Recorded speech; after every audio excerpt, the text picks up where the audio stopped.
And welcome to Niharia collections. నిన్న give winner అయితే reveal చేశాను కదా.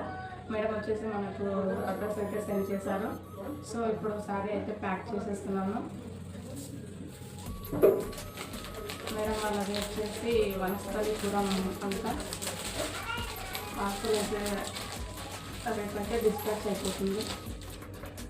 మేడం మీకు పార్సల్ రిసీవ్ అయిన తర్వాత ఒక చిన్న ఫీడ్బ్యాక్ అయితే ఇవ్వండి మేడం.